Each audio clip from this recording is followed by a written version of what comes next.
چین و توێژە جیاوازەکانی ناوچە و شارە جاجاکانی هەرێمن و بۆ بەشداری لە دووەم ڕۆژی پرسەی نازەنین عەبابەکر هاوژینی عومەر سەید عەلی هاتوونەتە مزگەوتی ئەحمەدی حاجی عەلی لە شاری سلێمانی. سیمای دیاری پرسەکە بەشداریکردنی بەرپرسانی باڵای حزبی و حکومی بوون و هاوخەمی خۆیان گەیاندە کەسوکار و خانەوادەی کۆچ کردو.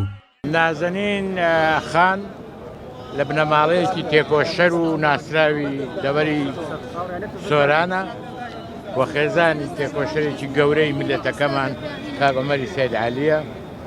ماوەیەکی زۆر هەچ لە ماڵی باوکی چ لەگەڵ کاک عومەر لە خەباتی نەفساوە و بێماندووبوون. هیوادارین خوا بە ڕەحمەتی خۆی بخە تەمەنی درێژ بۆ کەسوکاری تەمەنی درێژ بۆ کاک عومەر.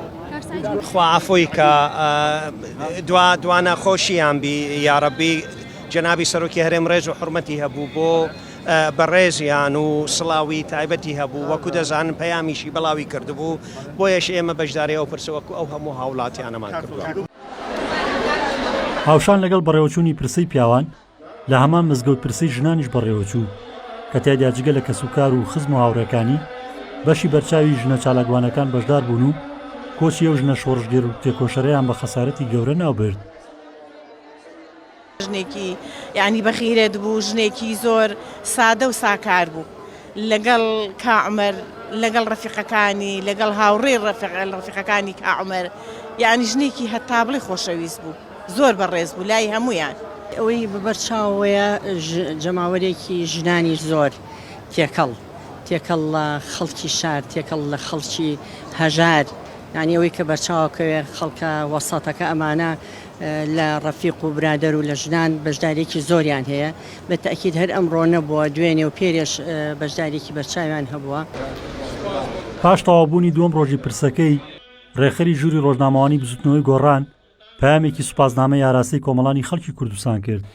و هاوکات بە ناوی بزوتنەوەی گۆڕان، بە ناوی جەنابی کاک عومەری سەید عەلی، بە ناوی بنەماڵەی تێکۆشەری حاجی عەبابەکری دەربەندەوە سوپاس و پێزانین و نرخاندنمان هەیە بۆ بەشداری بەرفراوانی خەڵکی کوردستان لە پرسەی خاتوونی شۆڕژگێر نازەنین عەبابەکر کە هەم لە سنووری پارێزگای هەولێر و بەداریکراوی لە قەزای چۆمان و لە ناوچەی باڵەکایەتی حزورێکی بەرفراوان لە مەراسیمی ناشتن و دواتر پرسەی ڕۆژی یەکەم هەبوو و هاوکاتیش لە شاری سلێمانی کە ئەمڕۆ پرسەکەی تەواو ئەبێت بەشدارێکی بەرفراوانی هەموو چین و توێژەکان هەبوو و هاوکات سوپاس و پێزانینی ئێمە بۆ هەموو لایەنە سیاسیەکان، کەسی یەکەمی هەموو لایەنە سیاسیەکان، حکومەتی هەرێمی کوردستان و دامەزراوەکان و ئیدارەی مەحەلی پارێزگای هەولێر و پارێزگای سلێمانی، باڵیۆز و دیبلۆماتکار و کەسایەتیە کۆمەڵایەتی و زانستی و ئاینیەکان کە بەشداریەکی بەرچاویان هەبوو.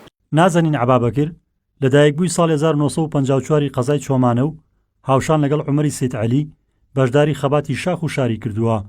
ڕۆژی 6 مانگە بەوەی نەخۆشیەوە لە بەغداد کۆچی دوایی کردو لەسەر وەسەتی خۆی لە زێدی خۆی لە قەزای چۆمان بە خاک سپێردرا. ڕزگار جەبار کێنێ سلێمانی.